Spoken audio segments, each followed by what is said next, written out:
Okay, All so we right. were just about to move on to the third limb of yoga, being asana or postures. And I will just read what Kalavati had to say. Asanas are incorporated in the third limb of yoga. Asanas are poses, movements, and physical exercises that bring physical and mental ease. Many yoga lineages have very structured physical postures that are linked with breath and mental control. However, movements can arise more spontaneously and include dance and other forms of exercise. This branch of yoga facilitates body confidence, physical discipline, coordination, flexibility, and strength.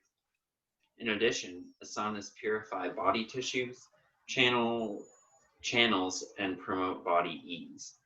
Asanas should be advised by a competent teacher to avoid destabilization of prana. Overly complicated poses can create abnormal energetic, mental, and physical disturbances. Untimely yoga asanas can create an integration between body, breath, ultimately, yoga asanas create an integration between body, breath, mind, and soul for successful meditation and yoking. It is much more difficult to concentrate and sit in meditation when the body is weak, toxic, or rebelling. And then you give a quote that I guess I'll just read right now because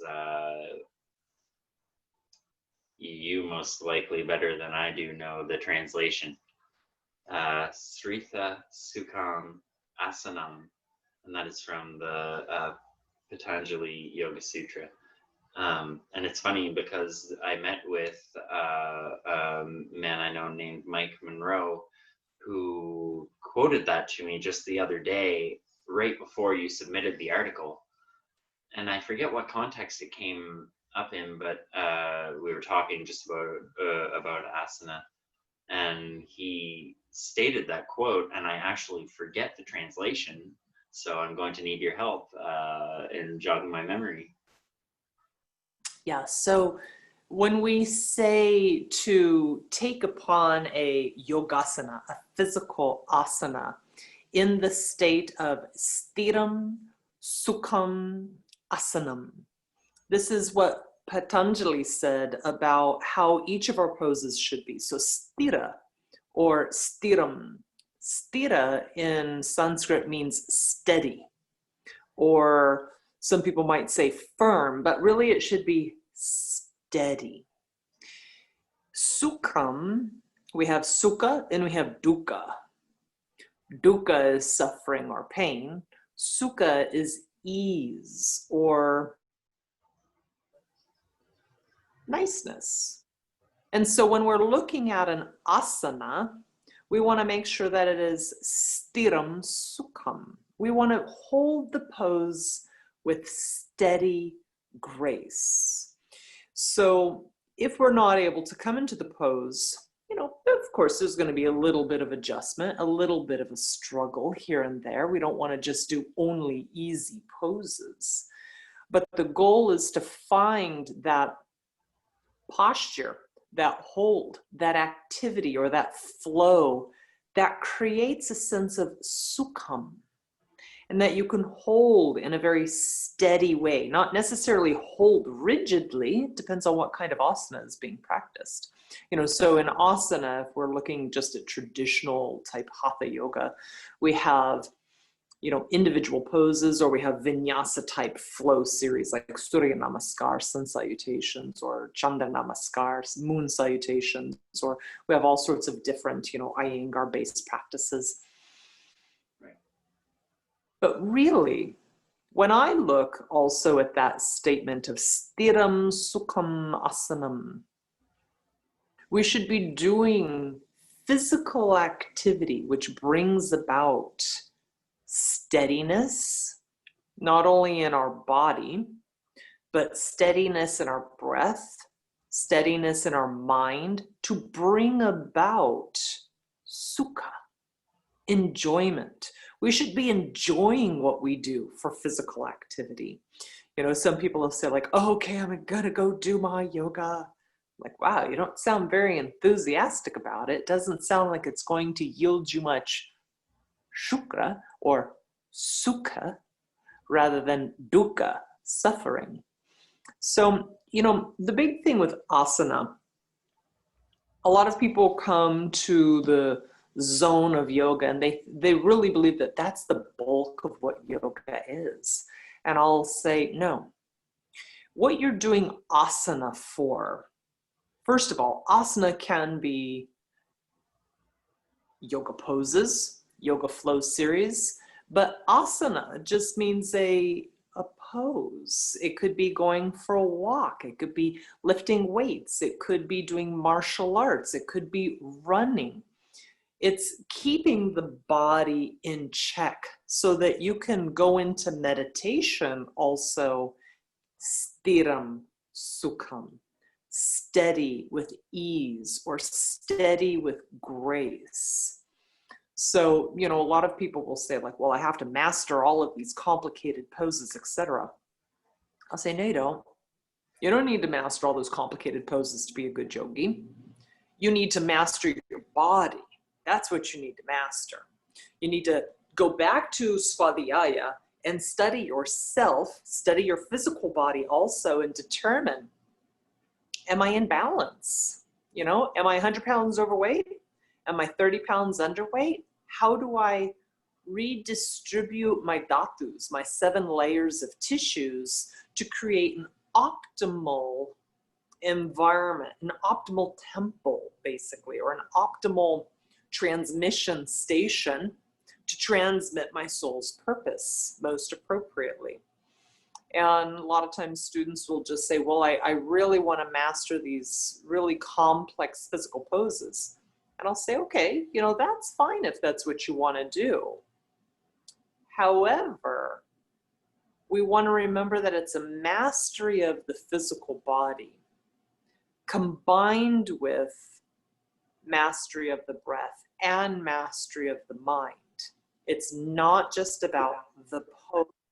And there's way too much emphasis placed on just the poses. And, you know, that you have to look a certain way, or you have to be super bendy and flexible like a pretzel or a rubber band. Otherwise, you're definitely not a good yogi. Oh my goodness, you know, you can't do this pose, then you're not good at yoga. And I think that's where we are losing a lot of people in gaining the benefits of yoga, because they see these magazine cover illustrated complicated poses and they're like this, oh yeah, I can't do yoga. Right. And you know, And I can understand that. And I would be a very bad yogi because I have scoliosis and I have diabetes and mental issues also that in the past more so than now have hindered me in yoga. And I think it is a thing that can be intimidating for a lot of people who have never done yoga before in any capacity, that they look at the things that are posted to social media and they see these pretzely people, and that is what becomes associated with it. And it's really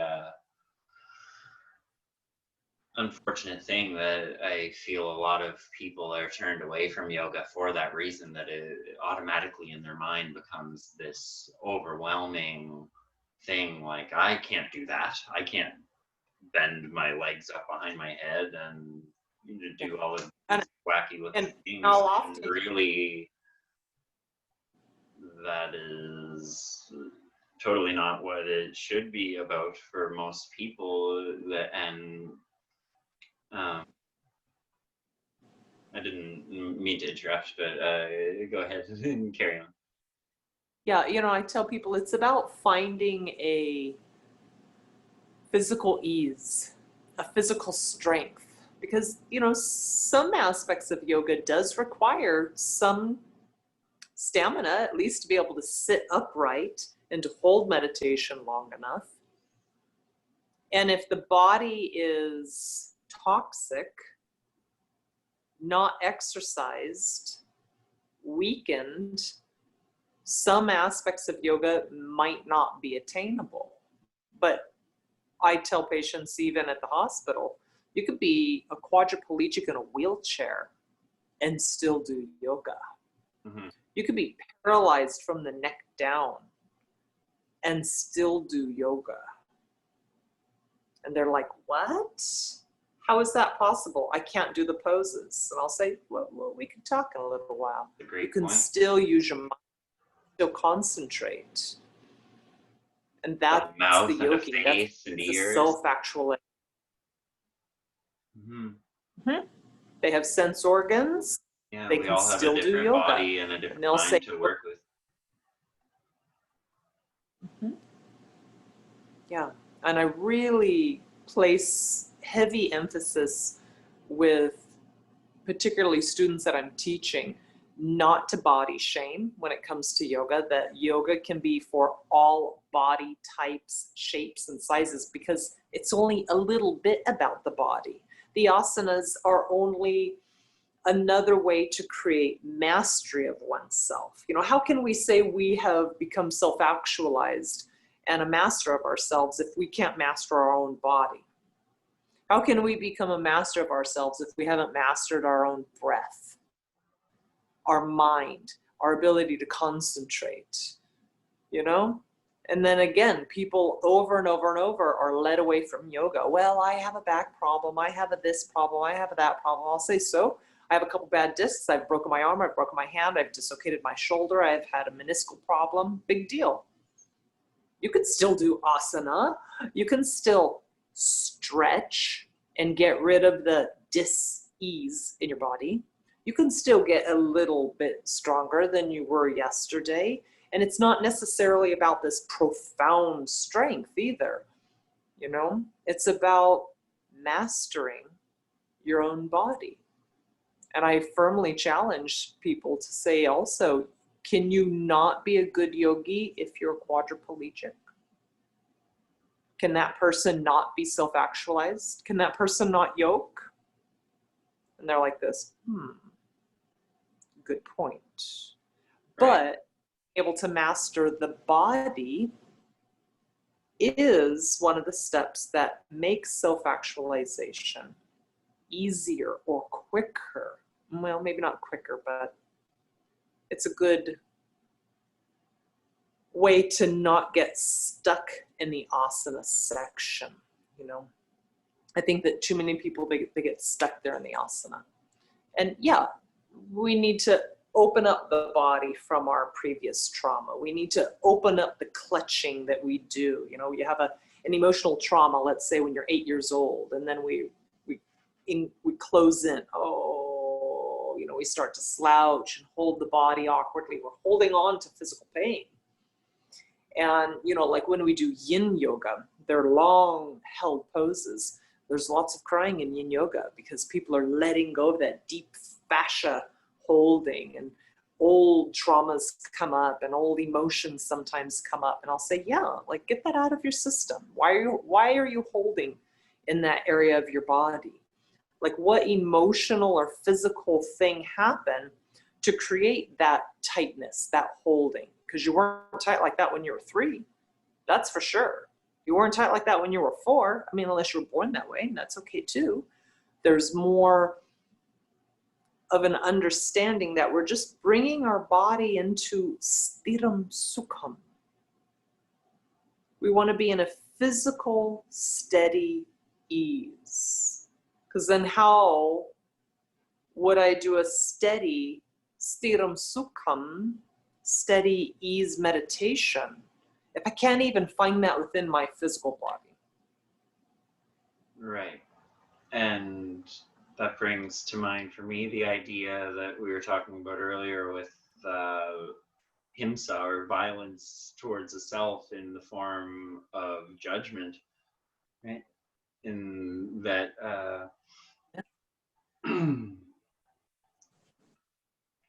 when we I totally lost what I was getting at there. Exactly, with the violence towards the self and judgment. But what exactly was it that you were talking about? What? Where were we at right before I interjected there? I did have Yeah, a point. I think what you might have been moving towards is that when we are loving to ourselves, we meet ourselves where we're at, and we're not hateful in thought to ourselves, like, oh, I can't do that.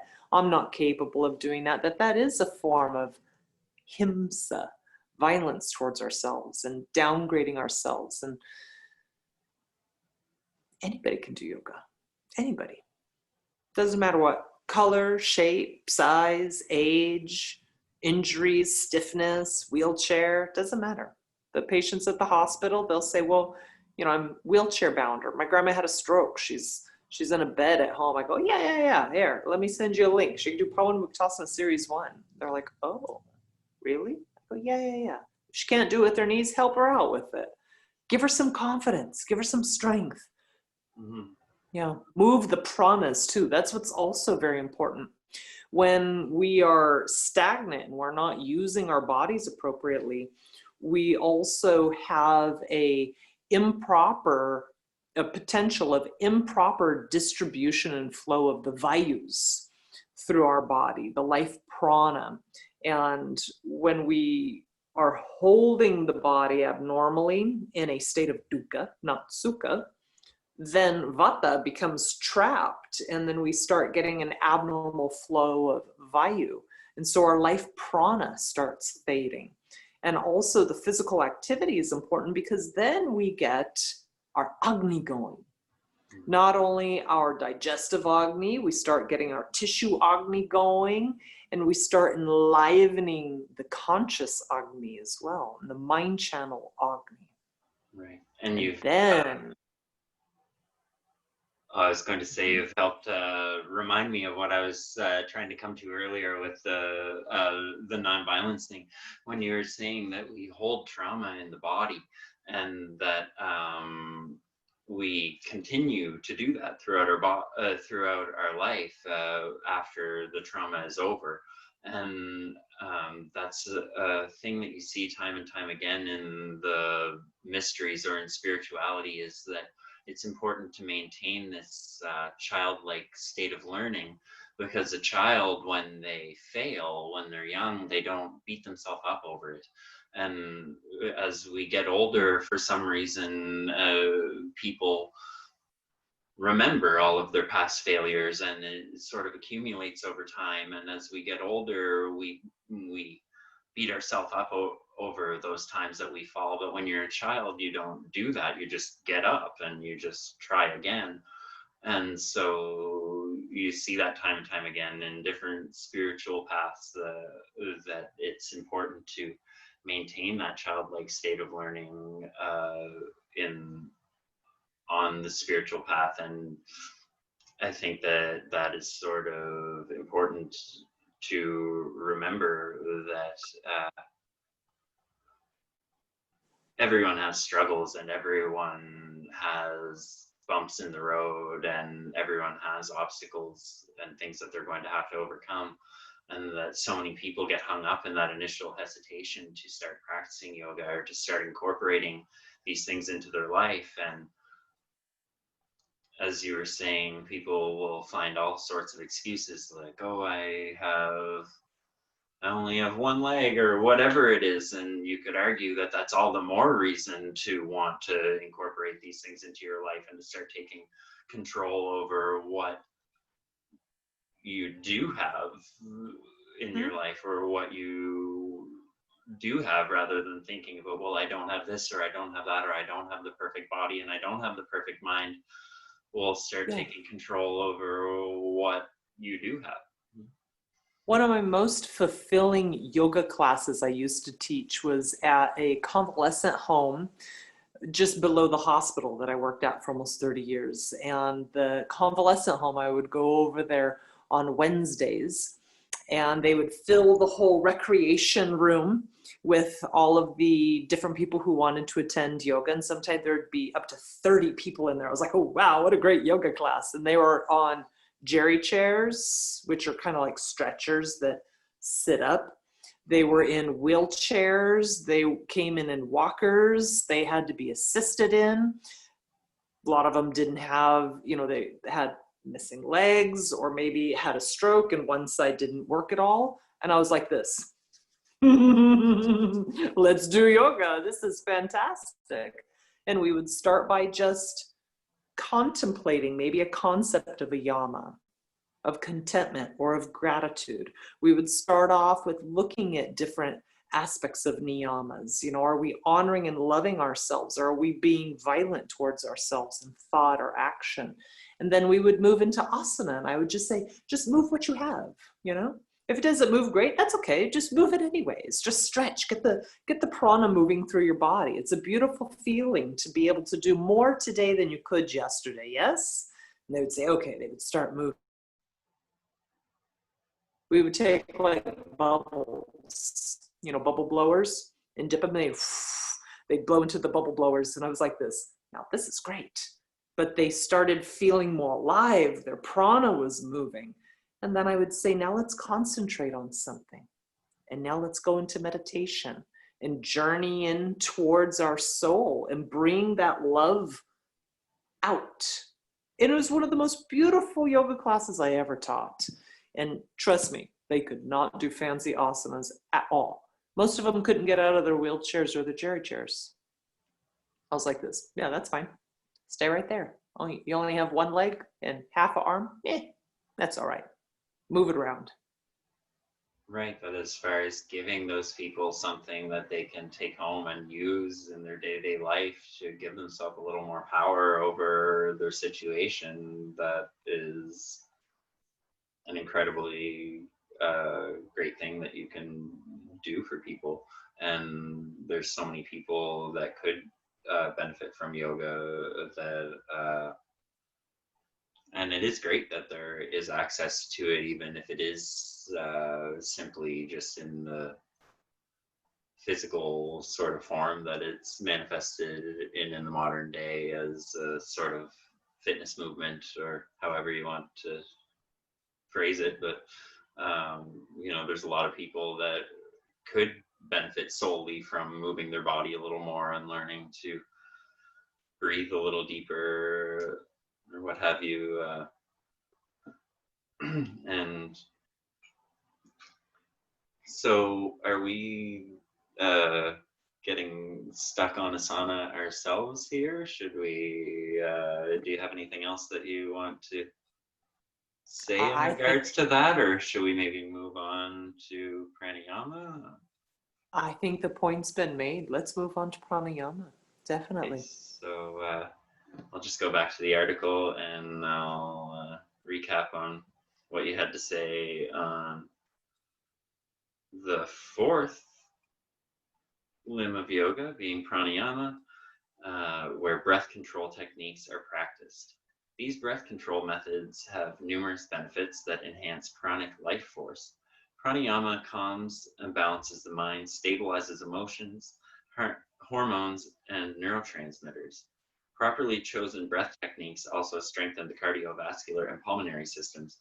Pranayama techniques can enhance digestion, metabolism, and reduce pain perception. These methods should be supervised and taught by a competent teacher, or they can cause detrimental physiological side effects and lead the practitioner further away from the goal of samadhi. And you also include a quote here from the Hatha Yoga Pradipika.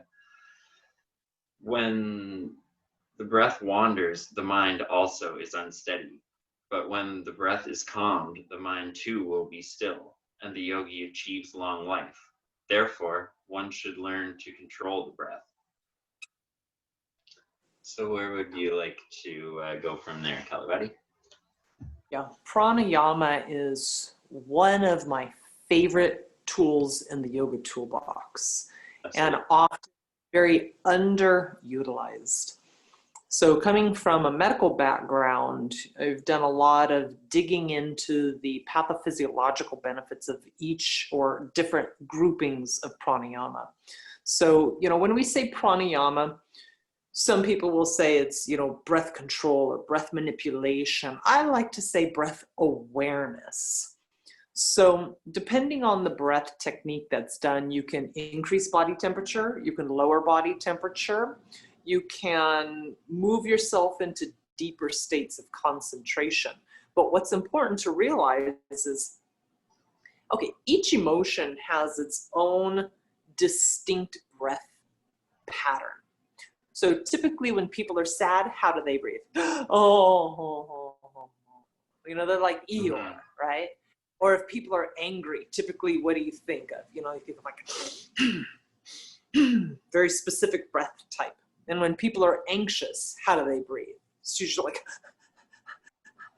there's very specific rhythms. I can look at a human individual and just observe their breath and ascertain a lot of information of what emotional status they're in.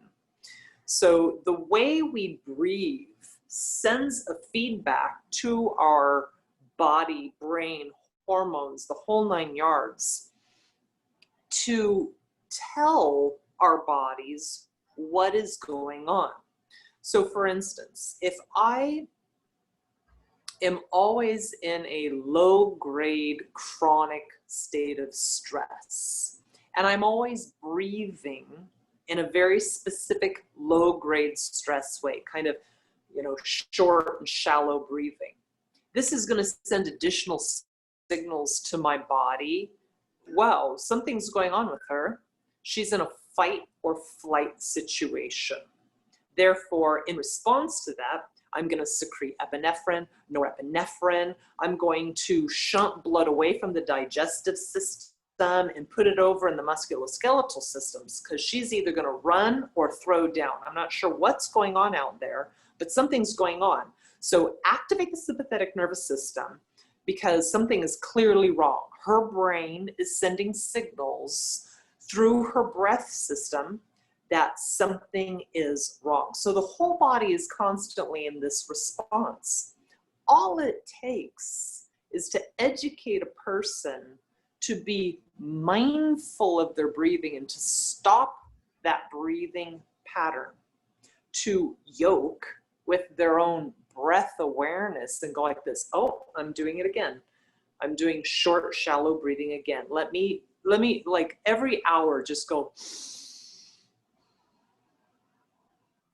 and center my breath. It starts to shift your neurological system off of the sympathetic nervous system and drop you down into the parasympathetic nervous system, which then allows the blood flow to resume more normally through the gastrointestinal system, through the digestion. It allows then the blood pressure to come down or to normalize if it's been elevated.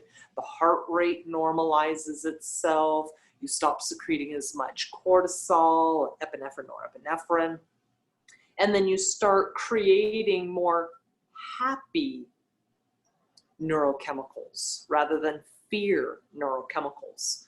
And people will say, well, I'm just always stressed out. I'm like this. But then you're going to have to learn how to deal with that stress. And you're going to need to send signals to your body that you are actually okay at this moment. Unless you're about to run or throw down, quit breathing like it's the end of the world.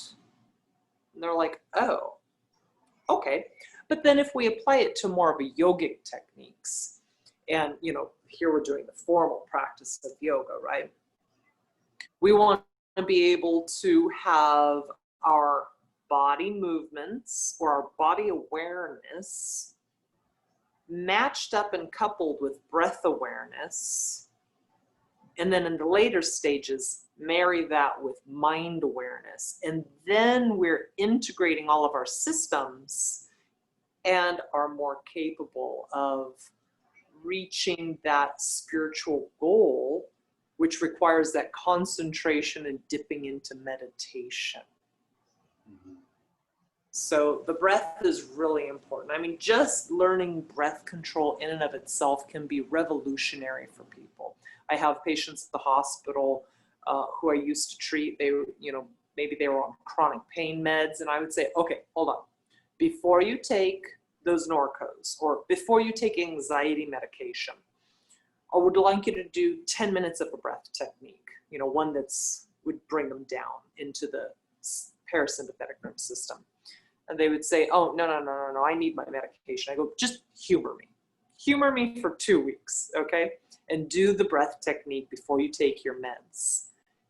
Almost unanimously, they would come back and report needing less either pain or anxiety medication. And I would say, now keep that up. You are mastering yourself. And what is the ultimate goal of yoga? Well, first of all, we want to reach the highest level of self-mastery as possible so that we can fully integrate with our soul rather than the screwy societal conditioning, misconceptions, veils, Maya, egregores, outer influences, and to just come under the influence of our soul. It's very difficult to do if the breathing is messed up. Very difficult. Right. And there's part of me that wants to stop on the subject of stress and the sympathetic nervous system and the parasympathetic nervous system, just because I have experienced chronic stress in the past. And you hear people say stress will kill you and all these things, but really I had no idea until I experienced what that felt like in the body, because as you know, my pancreas stopped producing insulin when I was 32. I'm now 38. And for the few years afterwards, I had a lot of physical challenges of just learning to balance my diet and my just way of living. And I went from never needing to check the ingredients on a package in my life to needing to break out a calculator with everything that I wanted to eat and taking 4 daily injections and all of these things. So suddenly I found that I was under an intense amount of physical and mental strain. And I was seeing an endocrinologist and a diabetes specialist and a dietitian once every 3 months. And the endocrinologist was telling me for over a year that a lot of my physical health problems were manifestation of stress. And I developed IBS, like I was either constipated or had diarrhea on and off for a year and a half. And having someone telling you to try to wish your problems away or to breathe your problems away when you've over a few years slowly entered this way of thinking and this way of being where I've become Eeyore, right? I wasn't breathing deeply, and you become separated from this way of feeling connected to your breath and connected to just a more holistic way of thinking and feeling in your day-to-day life. And so my dietitian was slowly taking everything out of my diet and reintroducing it to see what it could be that could be irritating my digestion. And after we basically eliminated everything, she said, I'm starting to agree with the endocrinologist. It must be stress because there's nothing else that really could be irritating you on such a level. And I said, okay, well, I'm supposed to be a yogi. I know how to de-stress. And it was approaching Christmas time and I had 7 days off and I was going to visit my mother. And so I took an hour every morning to do my old yoga practice and an hour every evening. And I found that after 3 days, the symptoms of IBS had almost vanished after a year and a half. And I came to the realization that I was stressing myself to death. And you hear those words, but I had no way of putting it into perspective. And so I feel like that experience really, I'm still learning the lesson of it, but it's been incredibly enlightening, so to speak, that the state of the mind can literally be reflected in the body in such a way that we can create an absolute hell for ourselves in the physical world. And I was fighting certain mental and physical battles, but I was making it so much worse just by my outlook and by taking my power away from myself and not utilizing the tools that I knew that I have. And so, stress can really be an interesting thing, and the way that we use our breath and the way that we use our bodies in our day-to-day life, we can do that in a way that perpetuates healing. And because to the mind, it's one or the other, like we're either chilling or there's something wrong, and we can sort of our mind doesn't know the difference of whether we're stressing over something that is really not important versus versus when we're in a fight or flight situation. And so it will really kick into these start producing stress hormones, like you were saying, like epinephrine, norepinephrine, cortisol. Epinephrine is essentially adrenaline, right? And so I had taken myself to the point of adrenal fatigue, and that is intense. Like, to look at that we can literally stress ourselves to the point that our body starts shutting down. And I think it's also important in that whole thing, when we're looking at breath and stress, is it real stress or is it perceived stress? Right. I'll often ask somebody and they'll say, well, I am so stressed out. And I'll say, about what? You're just sitting here talking to me. Mm-hmm. Why are you stressed at this moment?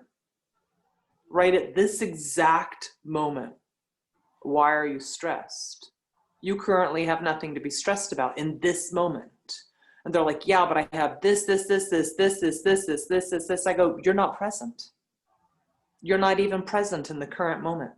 You're stressed out about something that is going to be in 2 weeks, 2 months, 2 years. You're not even aware of your present, where you are. You're stressed. I'm looking at you. I'm physically looking at you. And you currently have nothing to stress about. How come you can't find ease in this moment? Right in this moment. Can't you find ease? And they're like, no, I'm so stressed out about this. I'll say, you're totally doing that to yourself.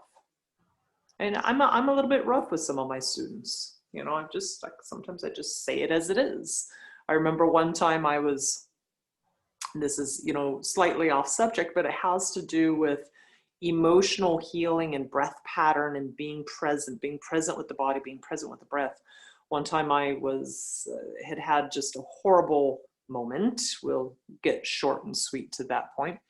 And I was crying in a bathroom, and this woman came into the bathroom and she said, oh my gosh, are you okay? It was like the full sobbing, ugly cry, big drama moment. And I said, oh, this happened to me once upon a time and blah, blah, blah, blah. And I was crying and crying. Finally, I stopped crying and she looked at me. And she said, you know what? There's nobody in this bathroom torturing you. There's nobody in this bathroom making you cry except yourself. You're doing this to yourself. And a lot of stress, we're doing it to ourselves. And when we become aware of that, the stresses just become tasks, things that need to be done. Put it on a sticky note. Right now, everything's fine. So why stress about it? Stress doesn't make it happen. But stress makes your breathing change, makes your neurophysiological body change. It does a number to your tissues. It does a number to your brain. It changes your hormones. And people have to realize that stress is not a badge of honor. It's a disease of the mind. And typically at this exact moment, They don't have anything at this moment to stress about. And they have to learn how to be present. And one of the best ways to become present, coordinate your body and your breath at this moment. Everything's good at this moment. It's great. Is there anything else you wanted to say about the subject of pranayama while we're on it? Maybe particular pranayama techniques that people can use to sort of start to integrate their body and mind and you know, I always recommend that.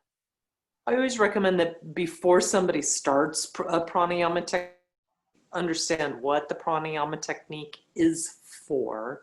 You know, so usually when I'm teaching at the university, I have all the students start off by learning basic abdominal breathing and just, you know, relaxing the belly completely, allowing a full inhale, and then upon exhale, gently tucking the abdomen in a little bit. A lot of people just have to learn how to do that mechanics. And sometimes it can take up to 10 minutes just to teach somebody how to do basic abdominal breathing. And I say, you know, if it's difficult for you, just every hour, set a timer on your phone and take 20 slow, delicious breaths. Slow, delicious breaths. You know, not hard, difficult breaths, just But, you know, you have different techniques. You could do, there's a technique called alternate nostril breathing or Nadi Shodhana, and that one's to help clarify the right and left sides of the subtle body, or people call it the Ida, the Pingala. It helps balance the right and left sides of the hemisphere, brings attention to the third eye if it's done appropriately. But, you know, there's contraindications if you've got like a deviated septum or you've got a lot of sinus problems. It might not be the right breath for you. And then there's other breath techniques like, you know, ujjayi breathing. A lot of times ujjayi breathing done with a slight glottis contraction is done to help bring mastery over the mind, or victory. Ujjayi means victory. And that can be really beneficial for different mental conditions as well. But, you know, one of the most prized breath techniques is Kapalbhati. Kapal, you know, is, if you look at the translation, Kapalbhati, it means shining skull. And it's a breath technique that it takes a little while to teach somebody to get it down pat. But it's one of the primary breath techniques that helps purify the vitiations away from the mind. It's, you know, supposed to like shine up your brain a little bit and get rid of the ingrained breathing mental patterns that we hold. You know, if every morning we wake up and we're like this, it's time for the day, you know, that's a breathing pattern. Then we go on our day. So if we start and stop our day, or intermittently throughout the day do a specific breath, we're breaking up the patterns that we hold in our breath and creating neurological changes. But not all breaths should be done by a fire. You often see in a Kundalini class, you know, where they're breathing like that. Well, if you have the wrong breath technique, let's take breath of fire, for instance, and let's say you've had a recent stroke, or you've have uncontrolled high blood pressure, or you have, you know, certain conditions, you can actually cause death by doing the wrong technique and doing it in the wrong way without proper supervision. So, you know, breath techniques need to be given great mindfulness. Certain breath techniques, if they're done wrong or given for the wrong indication, can cause seizures. They can cause metabolic disorders. So there's another breath technique called Shitali, where it's a cooling breath technique. Well, that might not be the best for somebody who's already kind of cold with poor circulation. You want to give that to the hot tamale person, but you don't want to give breath of fire necessarily to the person who's hot and inflamed. So there's a lot of marriage between Ayurveda and yoga to know what breath technique is appropriate for what person.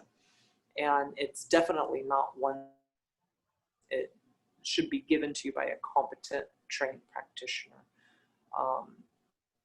But I usually just tell people, if you want to start with breath awareness, set a timer on your phone for every hour, and every hour take 20 delicious breaths. And don't think about anything during that time. Just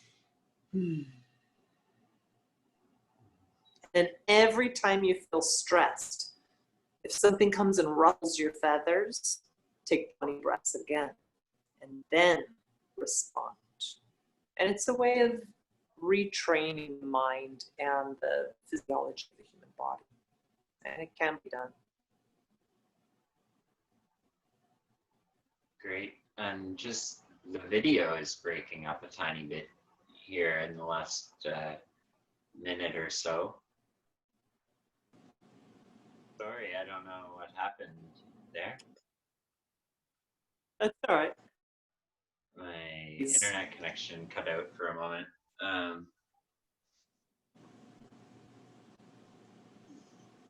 Okay, so yeah, you were just finishing talking about some aspects of pranayama, and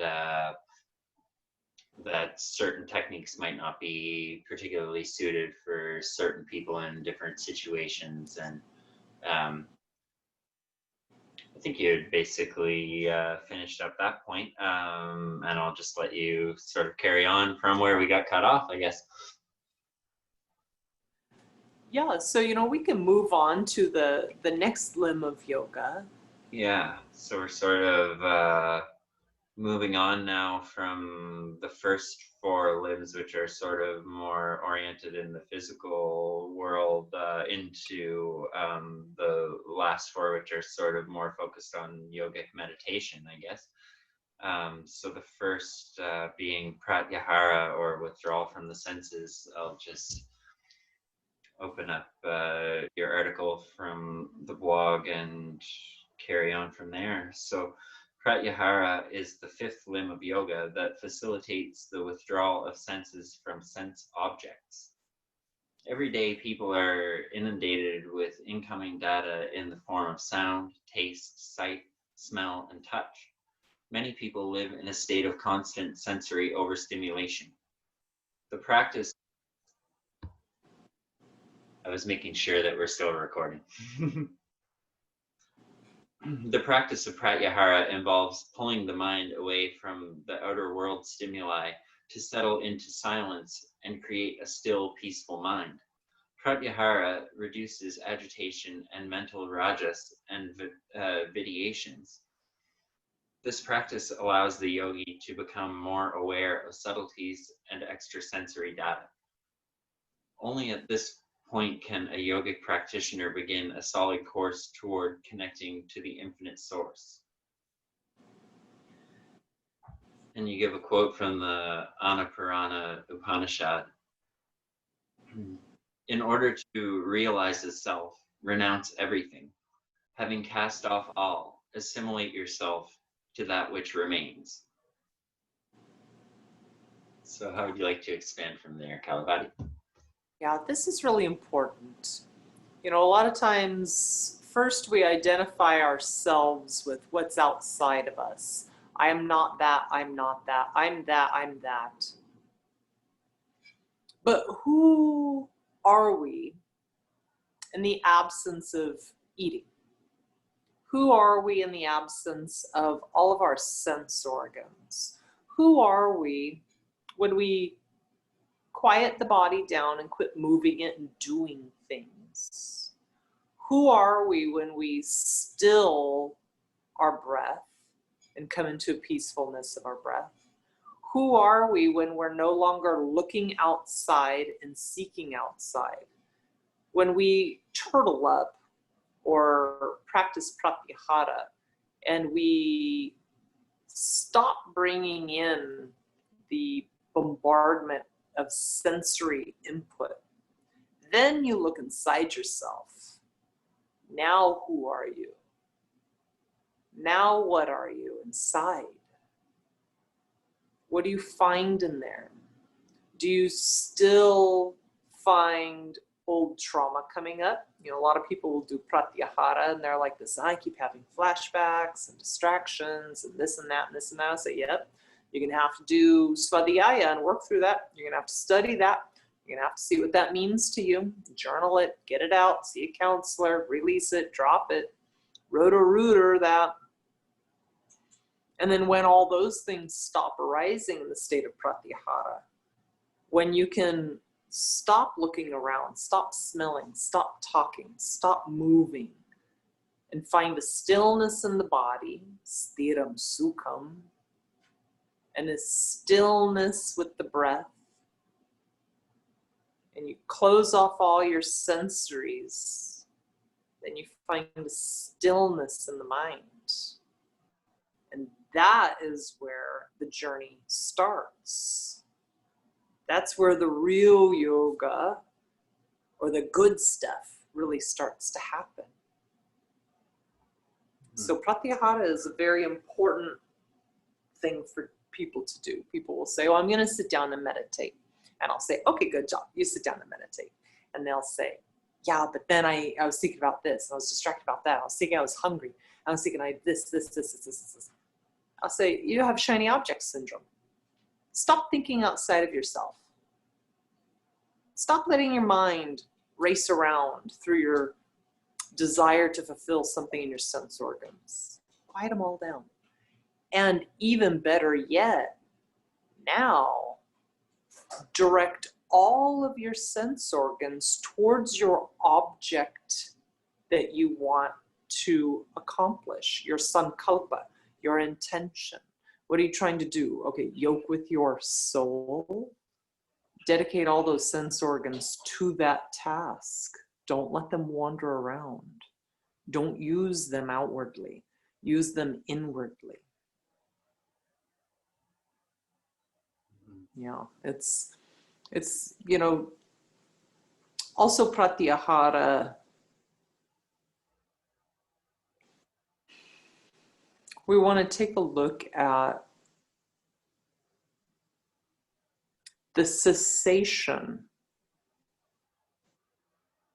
of seeking gratification through our sense organs, so that we can dedicate all of our awareness inward towards that soul's journey, which takes concentration. And that would be the next limb, is the concentration. If you're busy chewing on something, your mind is there. Your consciousness is on that taste, or that action, that movement, that abnormal breathing pattern. All of that has to become still. All of it. And it needs to be stiram sukham. Steady with ease.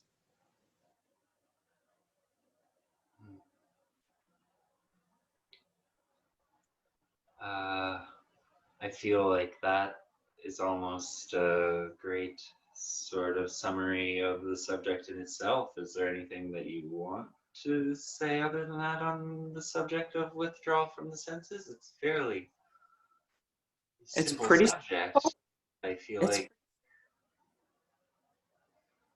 Okay, so let me just get back to the article, and from pratyahara we're moving on to dharana, which is basically mindfulness or one-pointed concentration, from my understanding and my notes.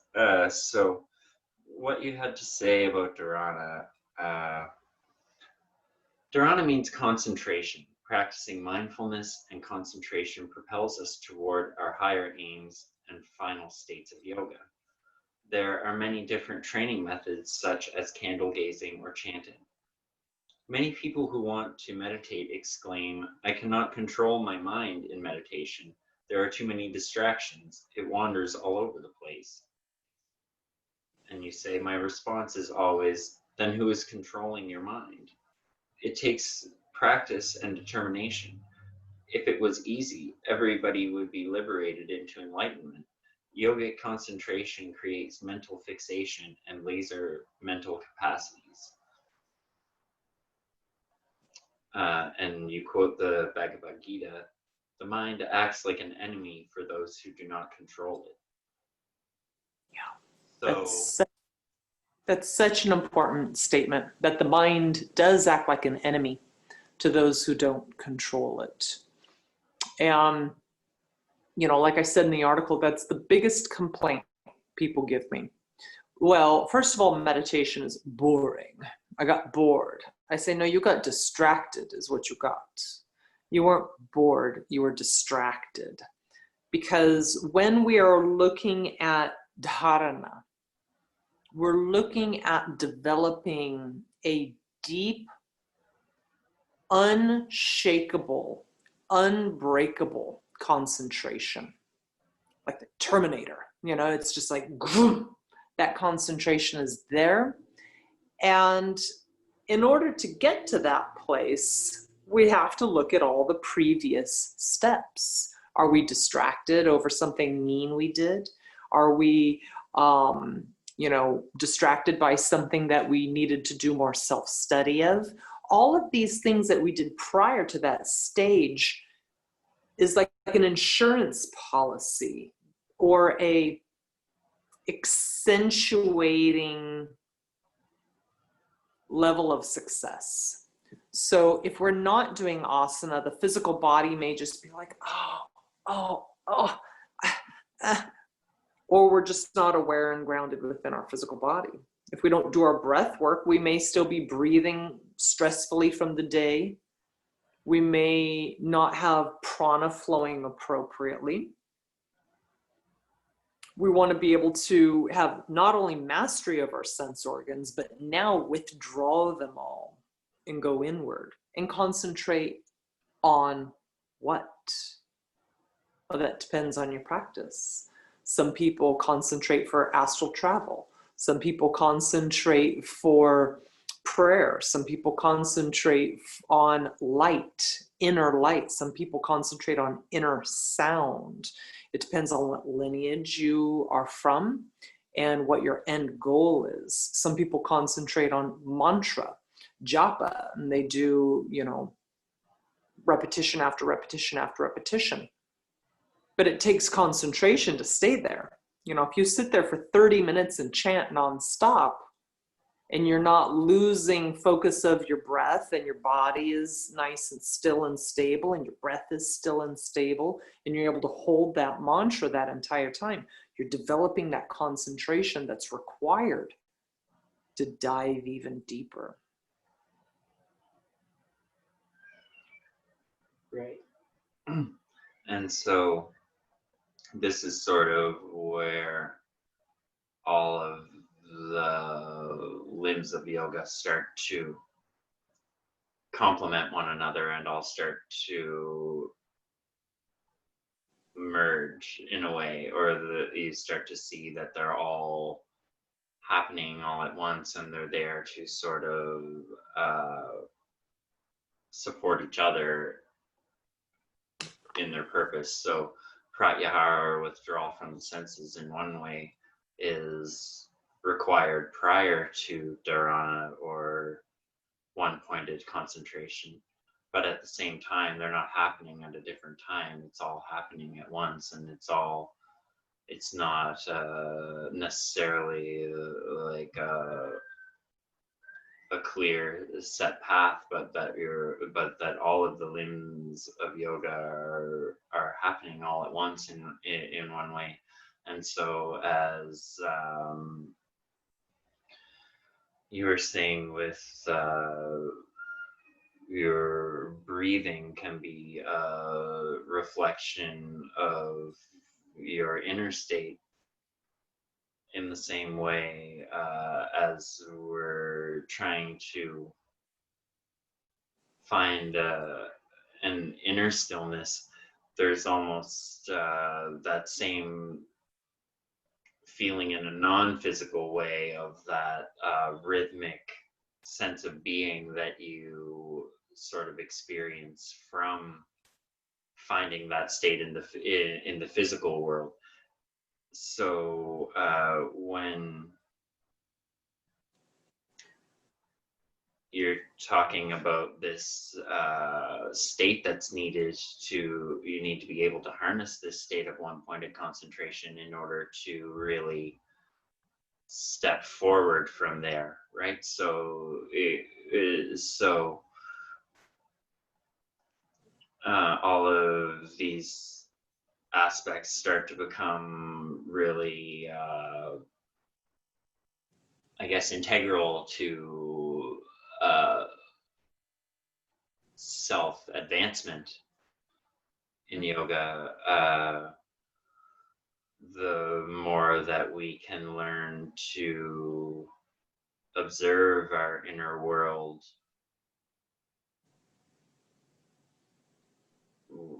with a peaceful mind or a calm mind, the more that we'll start to see benefits in our outer world, and the more that you'll start to see your yogic practice and your meditation lead into every aspect of your life, really. Absolutely. Absolutely. I often say, can you take your yoga off the mat? Can you take your yoga or your meditation off of your pillow and out into the world? Can you keep that breath awareness, that body fluidity, that mind harnessing through all activities you do? Mm-hmm. Takes training. And so I guess that is the definition of dhyana, is the stillness of mind or coming to a point of meditation. So, did you want to say anything about sort of the difference, I guess, between dharana versus dhyana before we move on to talking about dhyana? Yeah, that's an important thing that a lot of people will ask, what's the difference between dharana and dhyana? Well, dharana is a prerequisite. You have to have that focus. You have to have that concentration to harness the ability to deeply meditate. And then there's different types of meditation. So when we're looking at, dhyana, some people will say, oh, I meditate all the time. I listen to this guided meditation. We take a forest walk and she leads us past the fairies and the flowers. I'll say, nah, that's not what I would call meditation. That's a good start. It's a good start. Definitely is a good start. Some people, they need that guided meditation. But when we're doing more of a proper meditation, our concentration is so focused and so controlled that the monkey mind, sometimes I describe our mind like a puppy on the carpet. It just never does what you want it to do. You're just like, what's going on over there? But we have to be in control of our minds. We have to be able to harness the ability to direct where we want our minds to go. And then we go into more of a proper meditation where there's complete stillness, complete silence of the mind, and more yoking can occur at that point. Yeah, so if you want to read the section about dhyana, we'll elaborate on that a little bit more too. Sure. So it says, after the preceding steps have been mastered, one can more successfully practice dhyana. Dhyana is meditation. This is the seventh limb of yoga, where the yogi has an effortless stillness of mind. This state of mind brings attainment of moksha, where all suffering and fluctuations are liberated.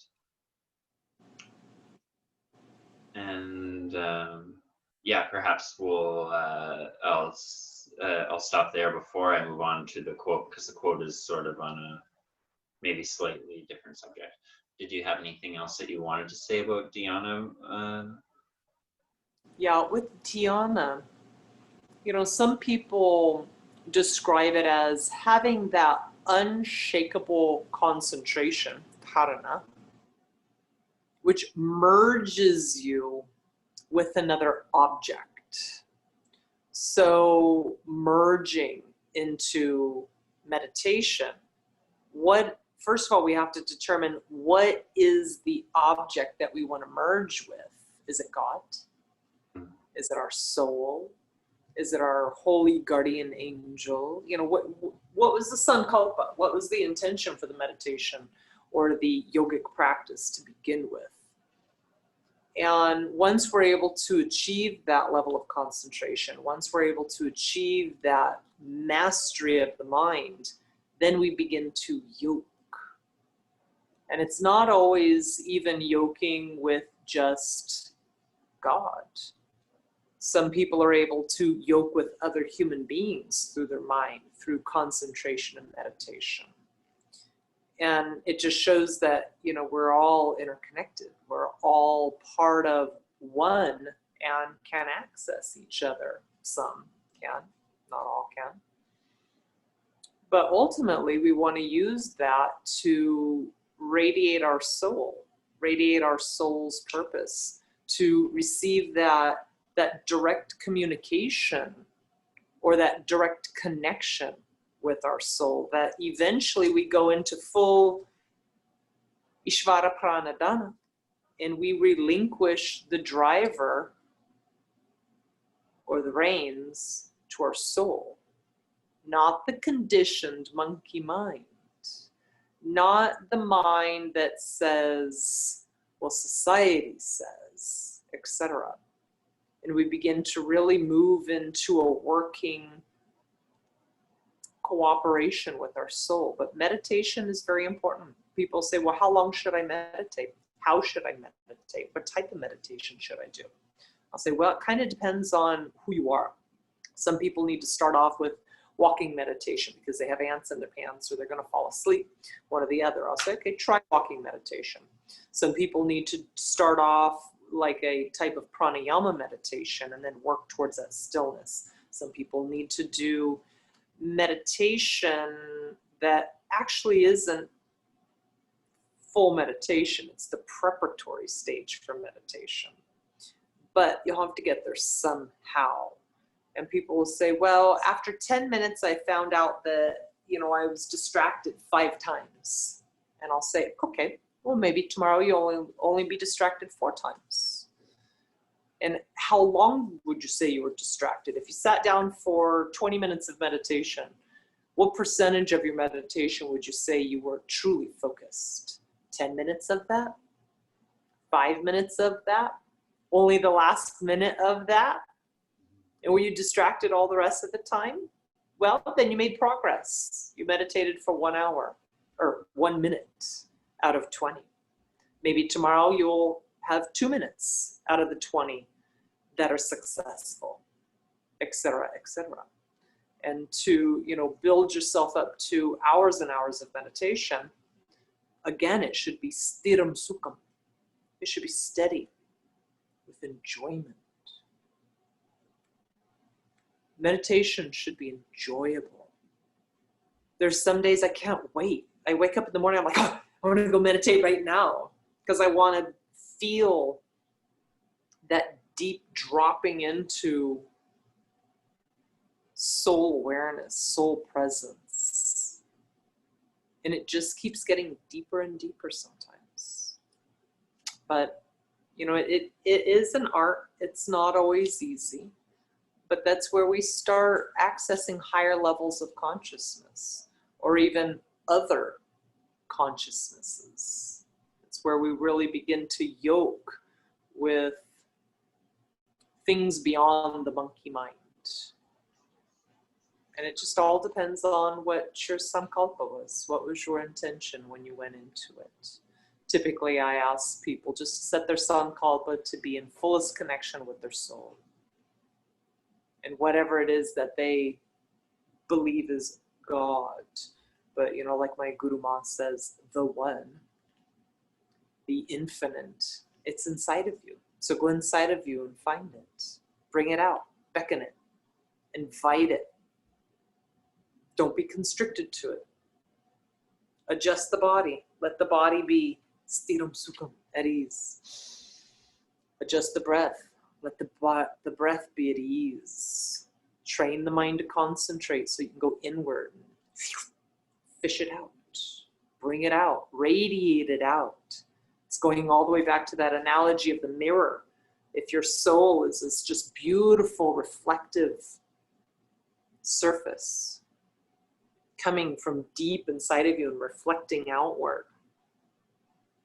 what's clouding up the mirror? Is it the food?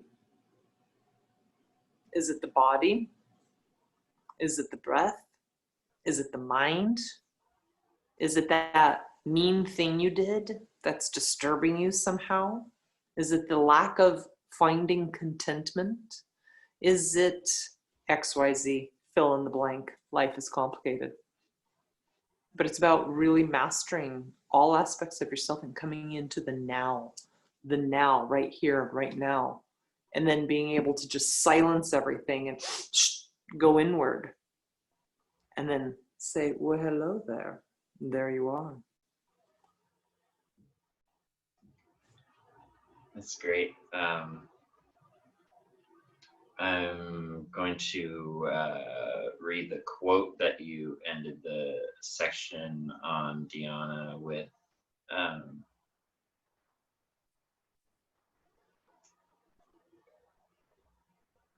Which is from Sri Sri Adi Shakti Ma. If you chant the sacred syllable Om, your mind naturally returns to a peaceful state of stillness, which eventually becomes emptiness. The light of the soul shines within everyone, and the divine light pulls that light to itself.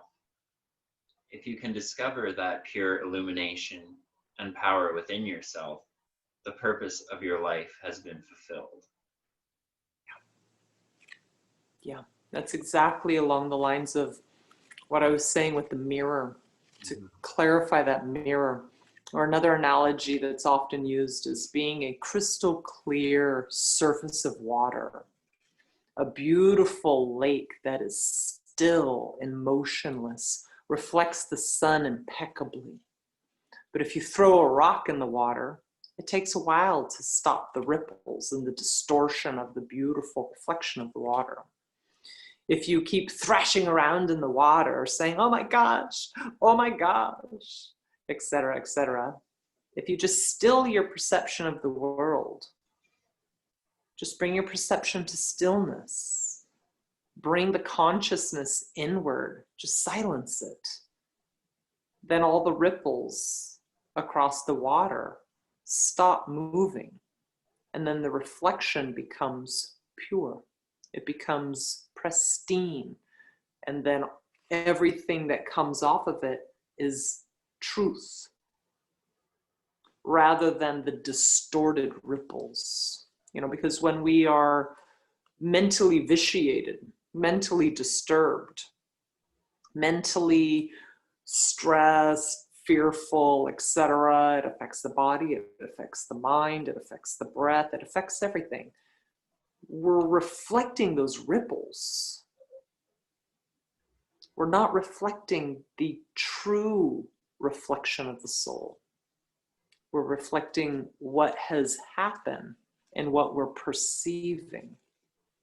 So it's an interesting concept, because then that leads us to the next limb, which is samadhi. Right. And so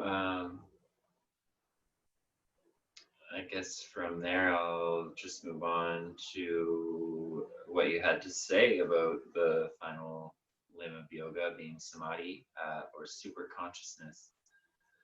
The eighth limb of yoga, when examining, I'll just start that again. Samadhi, or super consciousness, is the eighth limb of yoga when examining the 8-limb model. Samadhi means continuous union, super consciousness, or continual union. The mind becomes fully still, enabling equilibrium and extrasensory insight. At this stage, the yogic practitioner can access intelligence, higher consciousness, and enlightenment.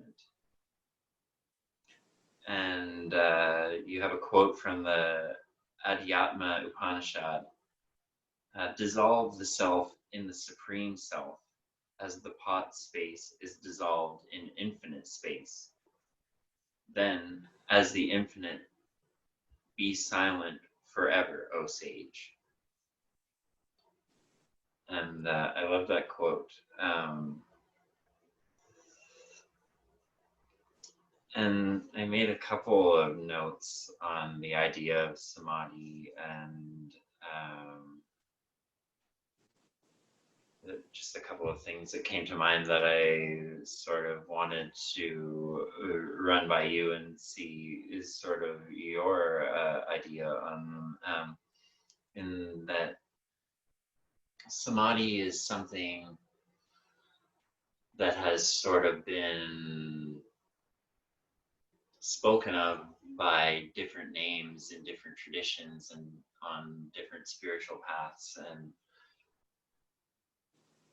whether it's called nirvana to the Buddhists or gnosis to a Gnostic, or however you want to coin it.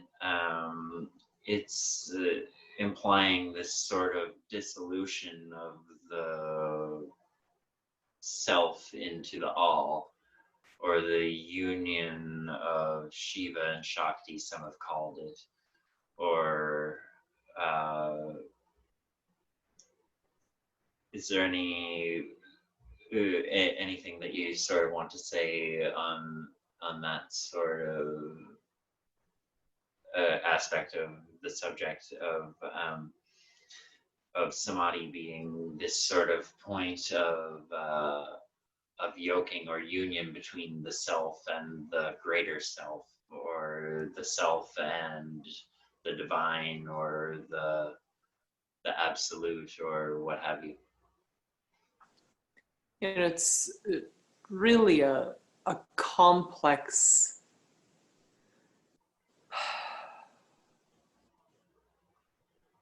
type of concept, but a lot of times I use different analogies. So for instance, when we take a look at, let's say, the tattvas, and we go from all the way from the bottom to all the way to the top, we understand that after we ascend mentally, we're like, okay, well, what am I other than my physical body? What am I other than my mind? What am I other than, et cetera, my life, and et cetera. We realize that we are an extension. We're like one ray of the sun of that infinite creation. But, then we get lost in the individual ego, me, I, life on the stage, etc. When we start letting go of that story, when we start letting go of a lot of aspects that brought us to where we are, then we free up the story for more continual or a state of samadhi, where you allow your soul to be not the conditioned ego mind. Will say that, let's take for instance Kali. Let's say she has 1 million strands of hair.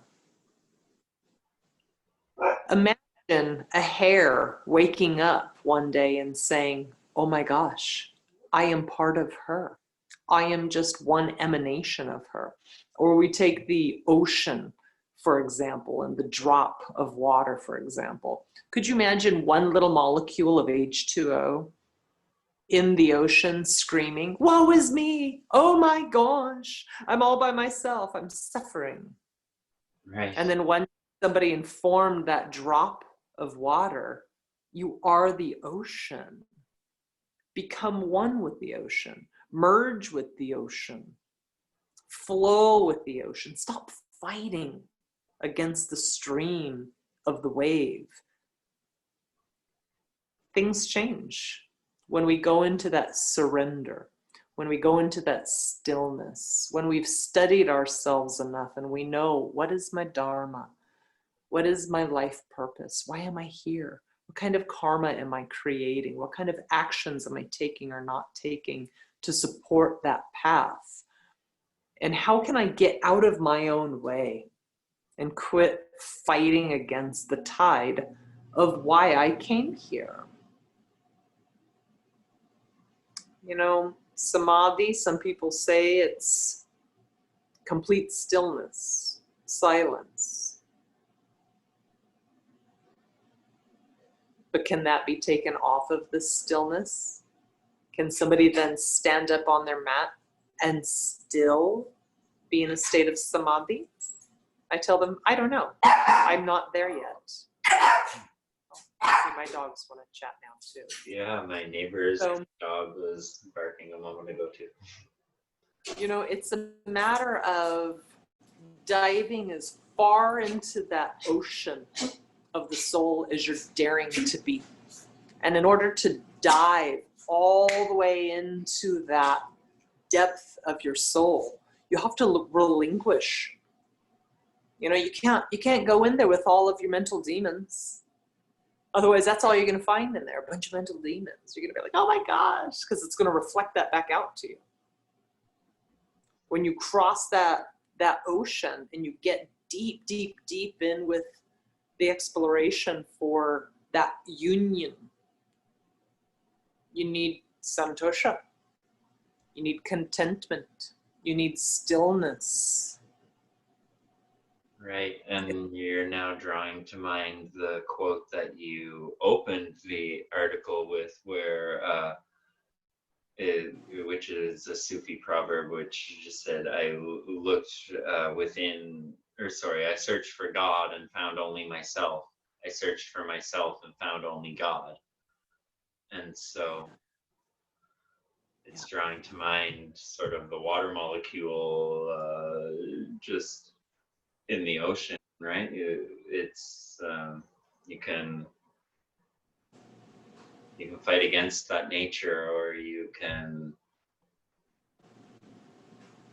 actually look at the self for what it is, and start looking towards accepting that and accepting your place within the universe, and accepting your dharma, or you can sort of not do that and find yourself feeling just entirely out of place in the world, even though all it takes is that shift in perspective to look and see that, oh, I am the ocean. Right. Yeah. And to love what you are. You know, that was one of the things that we've been talking a lot about satsang this week, is love of the one. In order to find and feel and experience and merge with the ananda, the bliss, the love of the divine, the love that is the divine, the unjudgmental, ever still, unconditional love of ananda. You have to unconditionally study yourself, know thyself, accept thyself, change where you need to change, adjust what you need to adjust to come into alignment, and then find that absolute love for yourself. Because if you don't love yourself, you're telling the divine, I don't love you either. That pushes divinity away. If we have enemies in life, oh, I hate you, that person is also part of divinity. You have to let that go. Mm-hmm. Otherwise, we are separating ourselves. It's like one water molecule saying to the other one, don't sit too close to me, you dirty little water molecule. And it's silly. And so we want to look for that love, that divinity in everything through those, sacred vision. Oh my goodness, look at that. Look at this divinity presenting itself through sacred taste, through sacred hearing, through sacred smell, sacred touch, sacred love of the universe and of the self. The more we do that, the more it reflects back at us, the more it reflects through us to other people and back to us.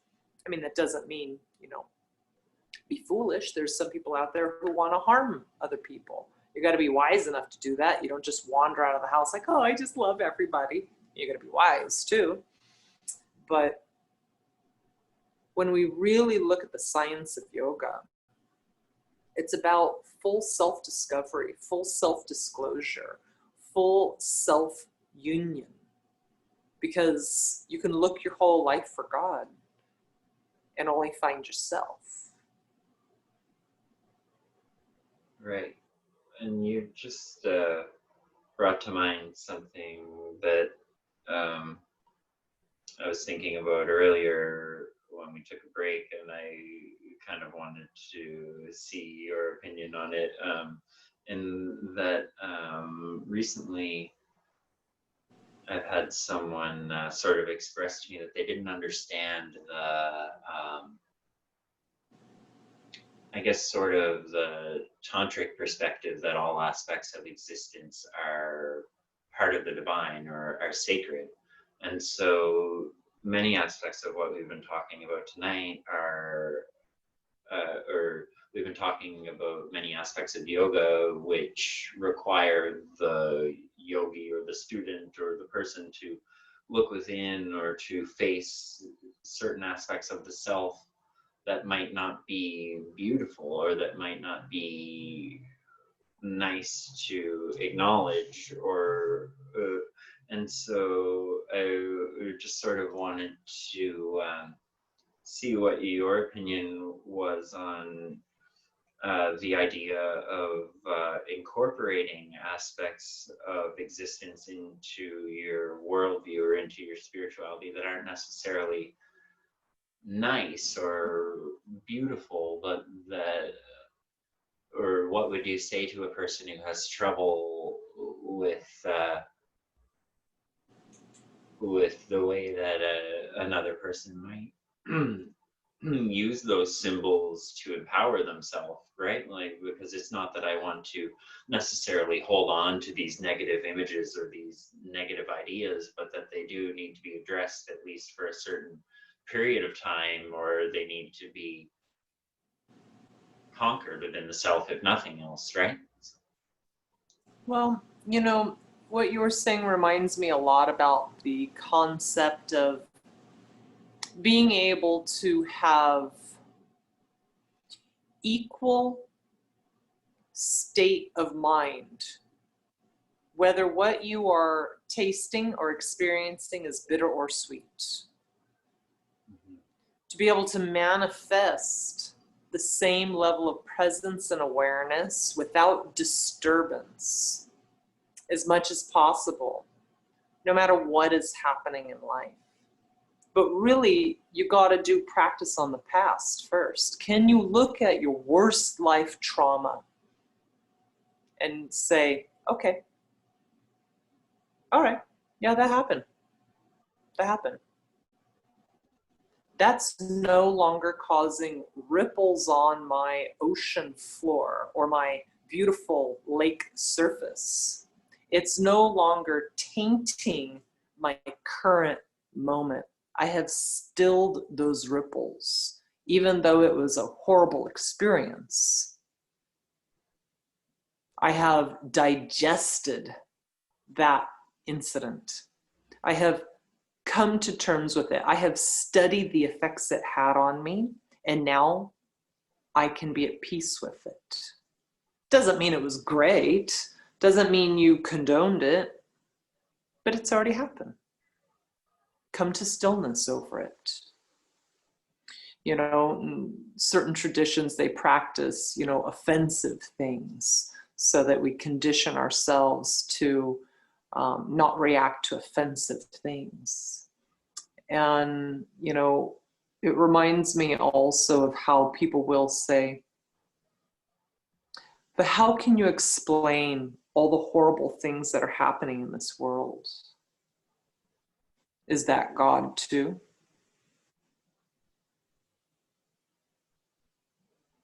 How can God exist with all these horrible things happening? Mm-hmm.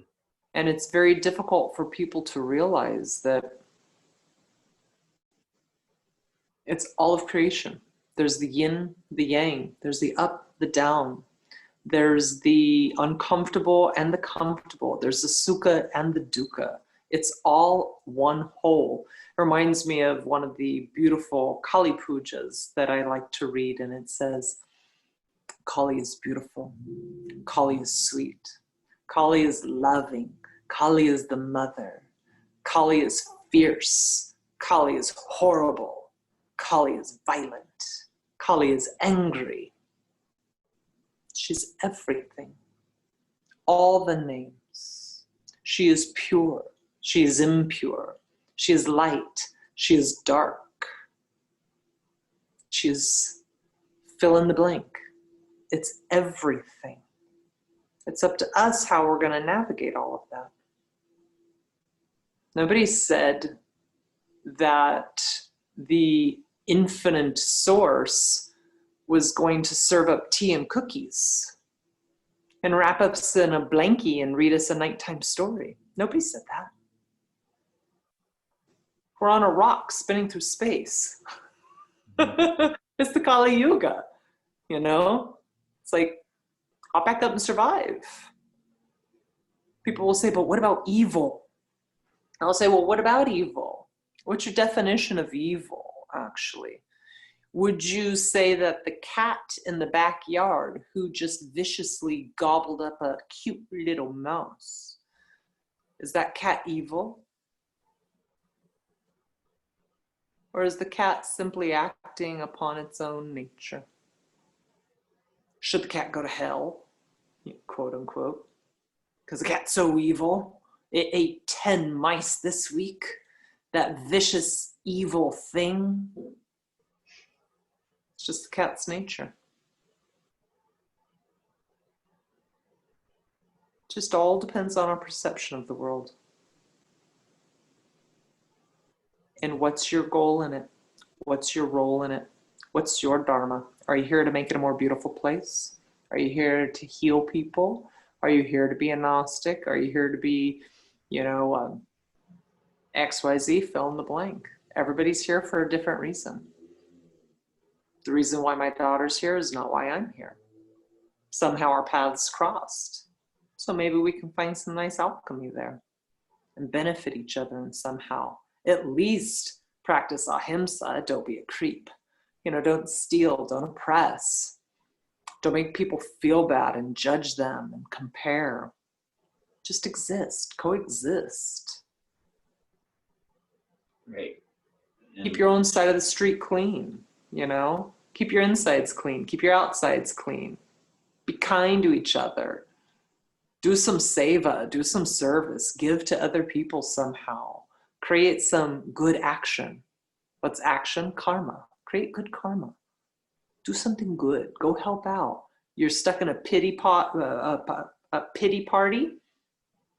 Go volunteer and do something. Go work at a convalescent home or volunteer to, pet dogs at a homeless shelter. Maybe you get off the pity pot, is what I tell people. It'll make you feel good to be of service. In the Bhagavad Gita, they talk about 4 divisions of yoga. Karma yoga, your actions, your deeds. They talk about jnana yoga, knowledge accumulation. But one of the other ones that's very important is bhakti yoga. Mm-hmm. Where's your devotion? Where's your faith? What do you have faith in? What do you have devotion in? And are you doing it with tapas, with passion? Are you doing it with purity of heart, purity of mind? That's yoga. Right, and I think that yoga is an incredibly powerful thing in that it does have something to offer any person, really, and that no matter where you're coming from, that there is something that could be benefited from incorporating certain aspects of yogic practice into our daily lives. And so I was really happy to have you contribute this article and to be able to sit down and talk to you about all of these different aspects of just how people can, start to incorporate aspects of yoga into their daily life and begin to use it for personal transformation. And And that is something that is true, is that there are so many different angles that you can take to come at this, whether it's, you know, as you were saying, jnana yoga or bhakti yoga or karma yoga, or there are infinite ways that you can approach the subject, and you could spend a lifetime on studying just one of those methods, let alone all of them, right? And so yoga is such a vibrant and rich tradition that, but then again, for someone who is just simply looking for the health benefits, there's plenty of that out there as well, right? So if Yeah. You know, I would say in the last 7 years or so of my medical practice at the hospital, there wasn't hardly one patient that came out that did not get something that came from yoga. You know, whether I said, okay, I want you to do these stretches. I want you to be aware where your pain is. I want you to study it. I want you to do this breathing pattern. I want you to concentrate on this at that time of pain instead of this. You know, even if you look at things like Lamaze for child delivery, there's a lot of yogic aspects of it. But, you know, just being a better person, coming at peace with the people around you. Everybody can benefit from something to do with yoga. The only problem is, or one of the problems is, a lot of people think that yoga is a religion or some sort of, you know, cult-like structure, or it's just this physical fitness thing that only, you know, cute fit little bodies with specialized pants called yoga pants can do, and they got to go to a studio and this kind of stuff. And I say that that's all rubbish. You know, you don't need any of that to do yoga. If you just breathe today, you've practiced yoga. If you just study yourself today, you've practiced yoga. If you're just kind and offer yourself in service today, that's yoga. If you think of the divinity outside of you or inside of you, and you sing a song to a flower, that's yoga.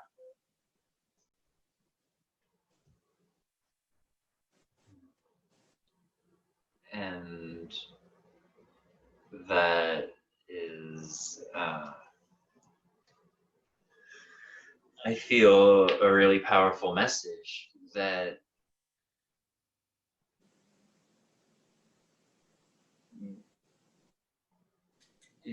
I've, in the past weeks and months, I've been putting a lot of work into the Dharma Warrior blog, and one of my main objectives in this entire project, help people to enrich their lives with the practice of yoga. And so I was incredibly excited about this article and this entire collaboration, and to be able to sit down with you and just sort of take the article that you so graciously submitted as the first guest blog post, and to be able to take the subjects and expand upon them in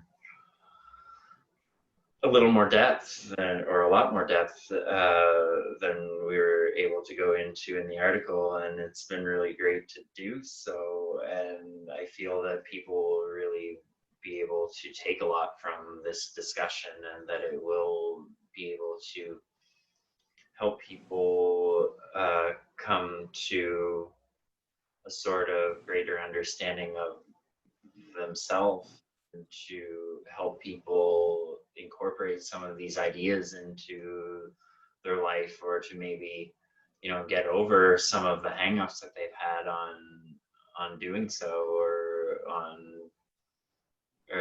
I know a lot of people that I talk to really, or I've been teaching a free class every Sunday in at the local community garden that I've been taking care of. And there's a couple people who have come up to me afterwards. One of them recently was a man who lives nearby, and he was just asking me about the garden and the yoga class that I've been doing. And he has type 2 diabetes and had been experiencing really bad neuropathy in his feet, and he is on painkillers, and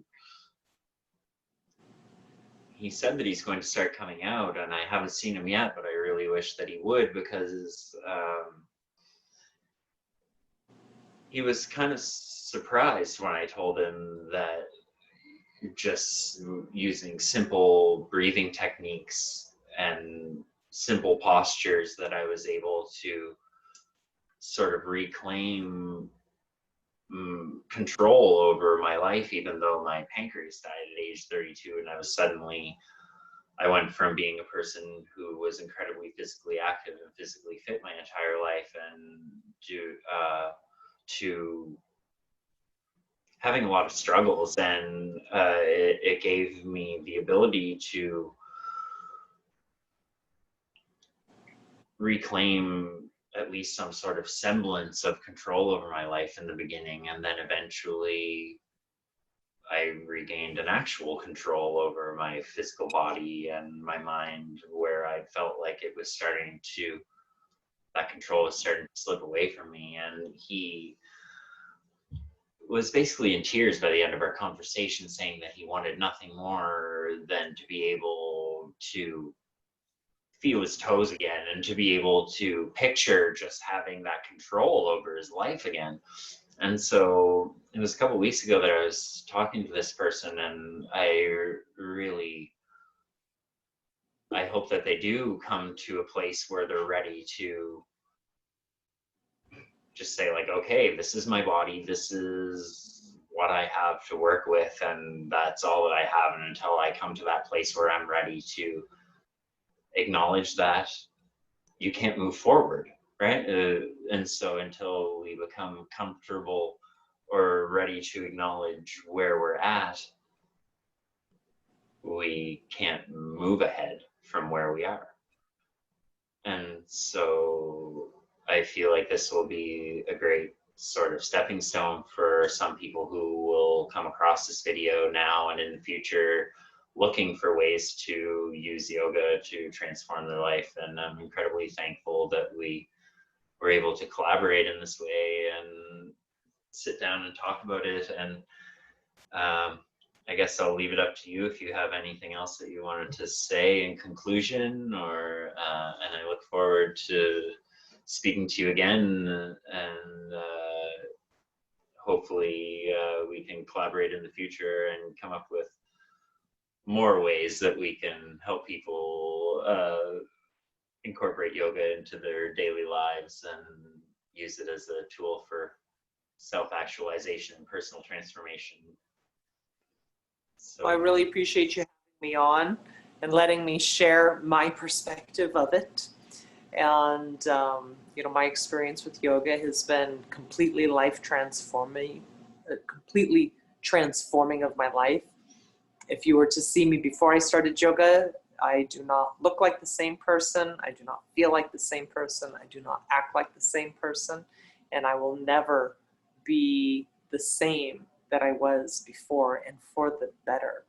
So any people who are listening to this, I strongly encourage you to look into how yoga can fit into your life, and just start somewhere, baby steps. It's like we talked about in the very beginning. It's like a huge spiral staircase. Sometimes you run up 2 steps. Sometimes you run up 2 flights of steps. Sometimes you run up 20 flights of steps. Sometimes you have those aha moments. Sometimes you're really tired halfway up. Stop and rest a while. Don't expect everything all at once. It's like you can't get your black belt in a weekend. It takes a long time. It takes practice, it takes dedication to yourself, dedication to your highest soul manifestation. So I thank you for having me on. And I thank you for being my first guest on the podcast. And for anyone watching, I will put links in the description to Kalavati's website and blog at healthiervibrations.com. And at dharmawarrior.net, you can find links to her social media and other online resources. And I guess for now we can just say so long, and it's been incredible. And thank you so much again for contributing and for being here. And I feel that we had a great discussion, and I look forward to talking to you again. So thank you, and namaste. Namaste.